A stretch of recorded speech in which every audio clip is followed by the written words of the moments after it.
আসসালামু আলাইকুম। এখন শুনবেন সংবাদ শিরোনাম। কার্ডের বিষয়ে সিদ্ধান্ত নিতে মন্ত্রিপরিষদ বিভাগে নীতি নির্ধারকদের বৈঠক সভাপতিত্ব করছেন প্রধানমন্ত্রী তারেক রহমান। মশার জ্বালায় অতিষ্ঠ রাজধানীবাসী, নিয়ন্ত্রণ করা না গেলে ভয়াবহ পরিস্থিতির শঙ্কা। দায়িত্ব নিয়েছেন ঢাকার 2 সিটির প্রশাসক। হত্যাকাণ্ডের বিস্ফোরক মামলায় আসামি হচ্ছেন শেখ হাসিনা। সাক্ষ্য গ্রহণে উঠে এসেছে আরো কয়েকজনের নাম, জানালেন স্পেশাল পিপি। নির্বাচনী ঐক্য বলা হলেও দীর্ঘ হচ্ছে জামায়াত এনসিপির সম্পর্ক।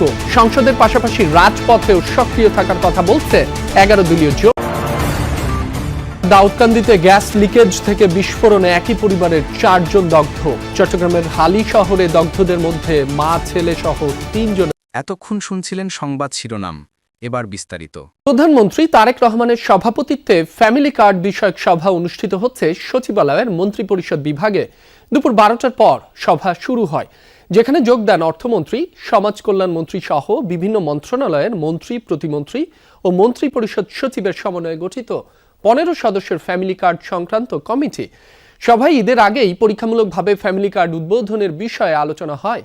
এর আগে নিউমুরিং কন্টেইনার টার্মিনালের বিষয়ে আরেকটি সভা অনুষ্ঠিত হয় সচিবালয়ের মন্ত্রিপরিষদ বিভাগে। সকাল 10:30টায় প্রধানমন্ত্রী তারেক রহমানের সভাপতিত্বে বৈঠকটি শুরু হয়।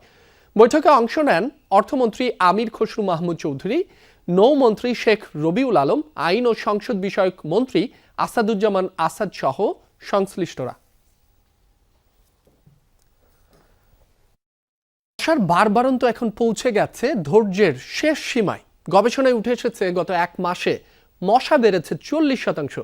তাই আগামী 1 মাসের মধ্যে এই পরিস্থিতি নিয়ন্ত্রণ করা না গেলে পরিণতি হবে ভয়াবহ। তবে সিটি কর্পোরেশনের দাবি, নতুন উদ্যমে শুরু হয়েছে কাজ। আগামী 10 থেকে 15 দিনের মধ্যেই মিলবে সুফল। রাজধানীর আগারগাঁও এলাকা বিকেল হলেই মশার উৎপাতে স্থির হয়ে বসা দেয়। কয়েলের ধোঁয়াকেও তোয়াক্কা করে না মশার এই বিশাল মিছিল। দিনের বেলা ঘরে বসতে পারি না, কথা কইলে মুখে ঢুকে যায়, নাকে ঢুকে যায়। অনেক মশার জন্য থাকা যায় না। আমাকে মশা একটু টয়লেটে যাবি, হেও মশা। ড্রেনগুলো একটু ঠিক মতন পরিষ্কার না। এই এলাকার পাশের খালেই যেন চলছে কিউলেক্স মশার চাষ। নোংরা ডোবা কিংবা জমে থাকা পানিতে এই মশার বংশ বিস্তার হয়। এর ফলে হতে পারে জাপানি এনসেফালাইটিস কিংবা গোদ রোগ। আর ঢাকায় 90% মশাই এই কিউলেক্স মশা। মশা নিয়ে করা জাহাঙ্গীরনগর বিশ্ববিদ্যালয়ের এক সাম্প্রতিক গবেষণায় উঠে এসেছে আরও ভয়ানক সব তথ্য। গবেষণা বলছে, জানুয়ারির তুলনায় চলতি ফেব্রুয়ারি মাসেই মশা বেড়েছে 40%। আর 1 ঘন্টায় কামড়াতে আসা মশার সংখ্যা 1 মাসে বেড়েছে প্রায় দ্বিগুণ। ঘন্টায় মাত্র 5টি মশা কামড়াতে এলেই সেটি বিশ্বমান অনুযায়ী বেশ ক্ষতিকর হিসেবে ধরা হয়। সেখানে বাংলাদেশে এই সংখ্যা 850টি। ফলে কি মারাত্মক স্বাস্থ্য ঝুঁকিতে আছে বাংলাদেশের মানুষ, সেটি স্পষ্ট। বিশেষজ্ঞরা বলছেন, হঠাৎ করেই মশার বৃদ্ধির পেছনে মোটা দাগে কাজ করছে 2টি কারণ। এখনই জোরালো ব্যবস্থা না নিলে মার্চে পরিস্থিতি নিয়ন্ত্রণের বাইরে চলে যেতে পারে। উপযুক্ত তাপমাত্রা, পর্যাপ্ত পরিমাণ খাবার পানিতে থাকা এবং ড্রেন বা নর্দমাগুলো আটকে থাকার কারণে একসাথে প্রচুর পরিমাণে কিউলেক্স মশার লার্ভা থেকে এখন পূর্ণাঙ্গ মশা বেরিয়ে আসছে। লার্ভিসাইড ছাড়া এই মুহূর্তে ফগিং করে মশা নিয়ন্ত্রণ করা খুব বেশি সহজ নয়। মশক নিধনের কাজ করবে যারা, সেই সিটি কর্পোরেশনের উদ্যোগ নিয়ে প্রতি বছরই থাকে প্রশ্ন। তবে কর্তৃপক্ষ বলছে, মশা নিধন নিয়ে নতুন করে একটি কমিটি গঠন করা হয়েছে। বিভিন্ন স্থান থেকে সংগ্রহ করা হয়েছে মশক নিধন ওষুধের নমুনা। আগামী 10-15 দিনের মধ্যে মশার প্রভাব কমে আসবে বলেও আশাবাদী সিটি কর্পোরেশন। আজকে কিন্তু না জানিয়ে কিন্তু ফিল্ডে গিয়েছি।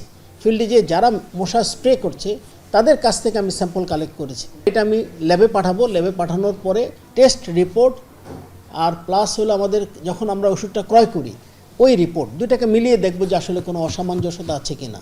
যে কোনো মূল্যে মশার বিস্তার রোধ করতে কর্তৃপক্ষের আরও জোরালো ও কার্যকরী ভূমিকা চায় সাধারণ মানুষ। মেয়াদ শেষ হওয়ার ভিত্তিতে ধাপে ধাপে সিটি কর্পোরেশন নির্বাচন হবে বলে জানিয়েছেন স্থানীয় সরকার মন্ত্রী মির্জা ফখরুল ইসলাম আলমগীর। বলেছেন, মেয়াদ যেখানে আগে শেষ হবে সেখানেই সিটি নির্বাচন হবে।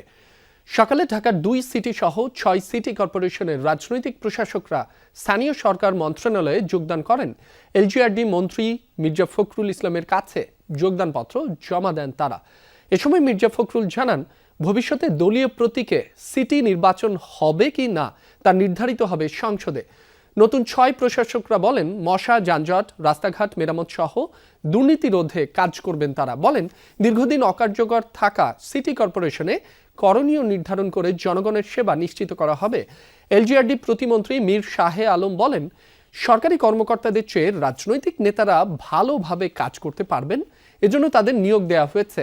এর আগে এলজিআরডি মন্ত্রী মির্জা ফখরুল ইসলাম বলেন, পৌরসভায় রাজনৈতিক প্রশাসক নিয়োগের কোনো পরিকল্পনা এখনো সরকারের নেই। যেহেতু আপনার সরকারি কর্মকর্তা দায়িত্ব ছিলেন, আমরা মনে করছি যে আপনার এখানে রাজনৈতিক ব্যক্তিরা থাকলে জনগণের সেবা তারা বেশি পাবে এবং ভালোভাবে পাবে, এটা আমাদের বিশ্বাস রাখি। এতে জনগণের সঙ্গে গ্যাপটা অনেকটা কমবে। লোকাল গভর্নমেন্টটা যদি ইনঅ্যাক্টিভ থাকে তাহলে সেন্ট্রাল গভর্নমেন্ট ঠিক মতো রান করতে পারে না, আর জনগণের সাথে সরকারের একটা দূরত্ব সৃষ্টি হয়। মূলত নগরবাসীকে স্বস্তিদায়ক সার্ভিস দেওয়াই হচ্ছে নগর প্রধানের দায়িত্ব।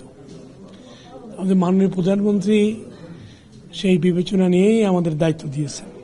আমরা আমাদের দায়িত্ব সততা এবং নিষ্ঠার সাথে পালন। বিস্ফোরক মামলার সাক্ষীদের জবানবন্দিতে বিডিআর হত্যাকাণ্ডে জড়িত থাকার বিষয়ে শেখ হাসিনা, শেখ তাপস, মির্জা আজম, জাহাঙ্গীর কবির নানক সহ তৎকালীন বেশ কয়েকজন মন্ত্রী ও আওয়ামী লীগ নেতার নাম উঠে এসেছে। এ কারণে তাদের বিরুদ্ধে মামলা করা হবে বলে জানিয়েছেন বিস্ফোরক মামলার chief public prosecutor Borhan Uddin. বিস্ফোরক দ্রব্য আইনের মামলায় আসামি প্রায় 850 জন। মামলায় 1200 সাক্ষীর মধ্যে সাক্ষ্য নেওয়া হয়েছে 300 জনের। এর মধ্যে গুরুত্বপূর্ণ সাক্ষীদের জবানবন্দিতে শেখ হাসিনা সহ বেশ কয়েকজনের জড়িত থাকার বিষয়ে তথ্য এসেছে। বিডিআর হত্যাকাণ্ডের বিস্ফোরক মামলাটি এখনো নিষ্পত্তি হয়নি, রয়েছে সাক্ষ্য গ্রহণ পর্যায়ে। 5 আগস্টের পর কয়েকশো আসামি জামিন পেয়েছেন। শুধু নির্বাচনী ঐক্য নয়, রাজনৈতিক ইস্যুতেও একসাথে মাঠে থাকবে জামায়াতে ইসলামী ও এনসিপি। দল দুটির শীর্ষ নেতারা বলেন, জনস্বার্থ বিঘ্নিত হলে সংসদের পাশাপাশি রাজপথেও থাকবে 11 দলীয় জোট। তবে সিটি, পৌরসহ স্থানীয় সরকার নির্বাচনে জোটগতভাবে অংশ নেওয়ার ক্ষেত্রে এখনো কোনো সিদ্ধান্ত হয়নি বলে জানান এনসিপির সদস্য সচিব। যদিও মাঠ পর্যায়ে নেতাদের দলগত কাজ করার নির্দেশনা দেওয়া হয়েছে বলে জানিয়েছেন জামায়াত মুখপাত্র। বিস্তারিত লামিয়া তিথির রিপোর্টে। বিষয়ে কোনো ঐক্য বা আদর্শিক ঐক্য হয়নি, এটা একটা নির্বাচনী সমঝোতা। ত্রয়োদশ জাতীয় সংসদ নির্বাচনে ঐক্য করে জাতীয় নির্বাচন করে জামায়াত ইসলামী ও জাতীয় নাগরিক পার্টি এনসিপি। জুলাই যোদ্ধাদের নেতৃত্বাধীন এনসিপি এই জোট নিয়ে সমালোচনায় ছিল। দল ছাড়েন নারী নেত্রী সহ বেশ কয়েকজন। এরপরও ঐক্য অটুট রেখে নির্বাচনে 77 আসন পায় জামায়াত এনসিপির 11 দলীয় জোট। সেই ধারাবাহিকতায় তাদের নির্বাচনী ঐক্য এখন রাজনৈতিক ঐক্যে রূপ নিয়েছে। নতুন এই রাজনৈতিক জোট নিয়ে প্রশ্ন ছিল এনসিপির সদস্য সচিব আক্তার হোসেনের কাছে। জানান, নির্বাচনী ঐক্যের ধারাবাহিকতায় তারা একসাথেই আছেন, থাকবেন রাজনৈতিক কার্যক্রমেও। জাতীয় নাগরিক পার্টি এনসিপি এবং বাংলাদেশ জামায়াতে ইসলামী আমাদের মধ্যকার নির্বাচনী যে ঐক্য, সেই ঐক্যের ধারাবাহিকতা এখনো পর্যন্ত এটা চলমান আছে।